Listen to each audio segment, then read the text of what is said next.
That is the top and clause. अब ये top and clause क्या यूज करता है, ठीक है भाई, टॉप एंड क्लॉज कहता है कि अगर आप क्या करना चाहते हैं, आप डेटा रिट्रीव करना चाहते हैं यानी रिकॉर्ड्स फैच करना चाहते हैं वन और मोर डेटाबेस टेबल से, और फिर लिमिट करना चाहते हैं नंबर ऑफ रिकॉर्ड्स को, क्या करना चाहते हैं, लिमिट करना चाहते हैं नंबर ऑफ रिकॉर्ड्स को, यानी कितने रिकॉर्ड्स आपके पास रिटर्न हो जाएं, तो आप यहाँ तो उसको एक वैल्यू प्रोवाइड करते हैं या आप परसेंटेज प्रोवाइड करते हैं, उसकी बेसिस पे आपके पास जो है ना वो रिजल्ट आता है।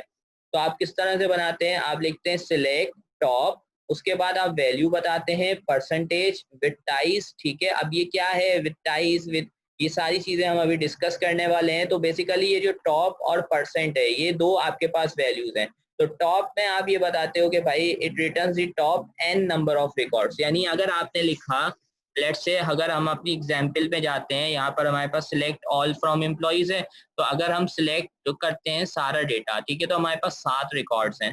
लेट्स से हम बोलते हैं सिलेक्ट, अब देखो यहाँ पर क्या था आपके पास, सिंटेक्स सिलेक्ट टॉप, उसके बाद आपने कहा टॉप 3 फ्रॉम एम्प्लॉइज। तो अब ये क्या करेगा, ये आपके पास कोड, ये वाला जो आपका कोड है, अच्छा कहाँ पे गलती करी है, अच्छा यहाँ ये मिस्टेक है, ये मैंने यहाँ पर ऑल नहीं लगाया, ठीक है। तो मैंने यहाँ पे बताना है कि ऑल रिकॉर्ड्स चाहिए। तो एग्जीक्यूट करते हैं, तो अब आप देखेंगे कि मेरे पास स्टार्टिंग के सिर्फ 3 रिकॉर्ड्स आ रहे हैं, ठीक है। यानी मैंने इसको क्या किया कि भाई सिलेक्ट करो टॉप 3 रिकॉर्ड्स और सारा डेटा दिखाओ कहाँ से, फ्रॉम द एम्प्लॉइज टेबल, कहाँ से, एम्प्लॉइज टेबल से सिर्फ टॉप 3 रिकॉर्ड्स लेकर आओ, क्या लेकर आओ, शुरू के टॉप 3 रिकॉर्ड्स लेकर आओ। तो फिर आपके पास ये कितने रिकॉर्ड्स लेकर आएगा, शुरू के जो हमारे 3 रिकॉर्ड्स हैं वो आपके पास आ जाएंगे, ठीक है। इसी तरह से आप इसके साथ जो है वो वेयर क्लॉज लगा सकते हो, ऑर्डर बाय लगा सकते हो, क्योंकि अब आपने वो क्लॉजेस पढ़ लिए हैं, ठीक है ना। तो आप क्या कर सकते हो, अगर आप इसमें और फिल्टराइजेशन करना चाहते हो और जो है ना मजीद इसके अंदर फिल्टर करना चाहते हो रिजल्ट को, तो फिर आप इसके साथ वेयर क्यूरी लगा दो और वेयर क्लॉज लगा दो, ऑर्डर बाय लगा दो, तो उस हिसाब से आपके पास डेटा आ रहा होगा। जैसे आपने कहा भाई सिलेक्ट टॉप 3 करो एम्प्लॉइज से, वो टॉप सिलेक्ट करो जिनकी सैलरी क्या है, जिनकी सैलरी ग्रेटर देन 15,000 है, ठीक है। तो अब क्या होगा, अब वो 3 रिकॉर्ड्स आएंगे, वो टॉप 3 रिकॉर्ड्स आएंगे जिनकी सैलरी 15,000 से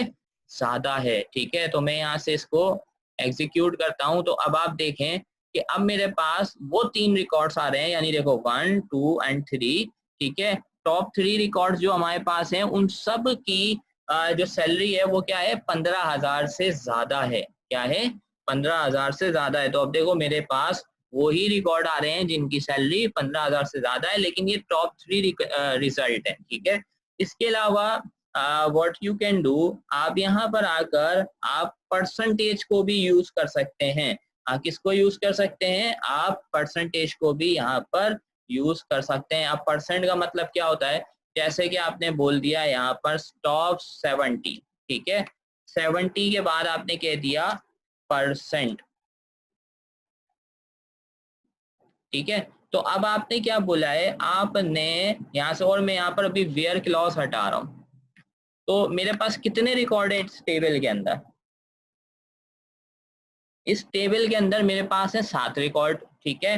तो इसको हमने ये बोला कि भाई टॉप 70% रिकॉर्ड ले आओ। अगर मेरे पास 10 रिकॉर्ड होते तो ये मेरे पास 7 रिकॉर्ड लेकर आता, कितने रिकॉर्ड्स लेकर आता, 7 रिकॉर्ड, यानी 10, अगर हमारे पास 100 का 70% निकाले तो 70% 70 बनती है, और अगर 10 का 70% निकालें, अगर 10 रिकॉर्ड्स हैं उसका 70% निकालें तो क्या वैल्यू बनेगी, वैल्यू बनेगी हमारे पास 7, ठीक है। अगर मेरे पास, मैं यहाँ से कैलकुलेटर को ओपन करता हूँ, लेट से हमारे पास कितने रिकॉर्ड्स हैं, 7 रिकॉर्ड्स हैं, और मैं बोलता हूँ कि भाई मुझे इसका चाहिए 70%, तो मैंने यहाँ से 70% कैलकुलेट किया इसका, तो 70% कितना बन रहा है, 4.9, 4.9 बन रहा है। तो इसका मतलब क्या है, ये हमें कितने रिकॉर्ड्स दिखाएगा, ये हमें 5 रिकॉर्ड्स दिखाएगा, लेट्स से।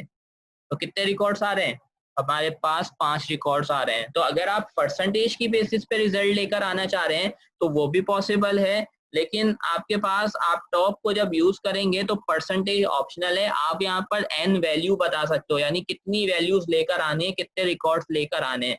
तो अगर आप यहाँ पे ये परसेंट हटा दोगे तो इट मीन्स कि आप बोल रहे हो कि स्टार्टिंग के 70 रिकॉर्ड्स लेकर आ जाओ, लेकिन अगर आप यहाँ पे परसेंट लगा दोगे टॉप के बाद तो इट मीन्स कि आप परसेंटेज में बात कर रहे हो, आप परसेंटेज में जो है वो डेटा रिटर्न करवा रहे हो। मैं यहाँ पे बोल देता हूँ 10%, ठीक है। तो 10% का मतलब क्या होगा कि सिर्फ एक ही रिकॉर्ड हमारे पास आ रहा होगा। देखो, तो आप परसेंटेज की बेसिस पे भी जो है ना टॉप को यूज करते हुए टॉप क्लॉज की मदद से रिजल्ट को जो है फिल्टर कर सकते हो। उसके बाद हमारे पास एक और ऑप्शन होता है top with ties clause with would include rows that may be tied in the last place with in the limited result set, ठीक है। यानी आप क्या करना चाहते हो, लेट से हमारे पास यहाँ पर अब टॉप क्लोज के अंदर एक और हम काम कर सकते हैं, लेट से हम अपडेट और डिलीट भी कर सकते हैं।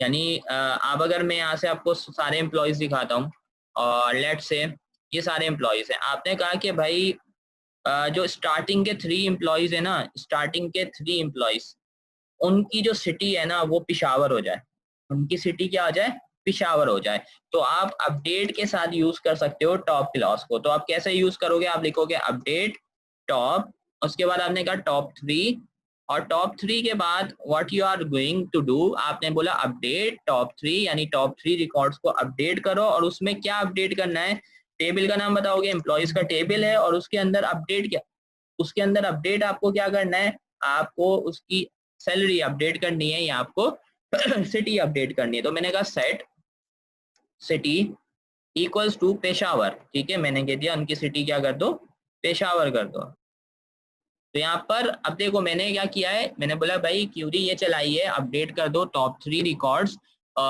एम्प्लॉय के टेबल में, और सिटी का क्या कर दो, सिटी का नेम पिशावर कर दो। एग्जीक्यूट करता हूँ तो हमारे पास लिखा हुआ है 3 रोज अफेक्टेड। अब मैं इसको रन करता हूँ, तो एग्जीक्यूट करेंगे तो आप देख सकते हो मेरे पास क्या आ रहा है। अब आप देख सकते हो कि यहाँ पर पहले हैदराबाद आ रहा था, ठीक है, यानी इन दो का रिकॉर्ड का हैदराबाद सिटी थी और इस वाले का मुल्तान था। लेकिन जैसे ही मैंने ये स्टेटमेंट रन की तो मेरे पास शुरू के जो 3 एम्प्लॉयज थे उनका डेटा क्या हो गया, अपडेट हो गया, और उनकी सिटी अपडेट होकर अब क्या होगा, ये पिशावर हो गई, ठीक है। सिमिलरली हम डिलीट भी कर सकते हैं, तो हम यूं भी कर सकते हैं कि delete top, let's say top 2, delete कर दो टॉप 2 फ्रॉम एम्प्लॉयज। तो इसका इस स्टेटमेंट का मतलब क्या है कि हम ओनली जो है ना वो टॉप 2 रिकॉर्ड्स डिलीट करवा रहे हैं एम्प्लॉयज के टेबल से। यानी जब मैं ये स्टेटमेंट ये क्यूरी रन करूंगा तो अहमद और तस्मिया का जो रिकॉर्ड है वो हमारे पास डिलीट हो जाएगा। मैंने यहाँ से रन किया तो देखें क्या आया, 2 रोज अफेक्टेड। और अब जाकर मैं इस स्टेटमेंट को रन करता हूँ तो अब आप मेरे पास देख सकते हो कि यहाँ से आपके पास जो स्टार्टिंग का 2 कॉलम्स थे, यानी स्टार्टिंग के जो 2 रोज थे, 2 रिकॉर्ड्स थे, वो यहाँ से डिलीट हो चुके हैं।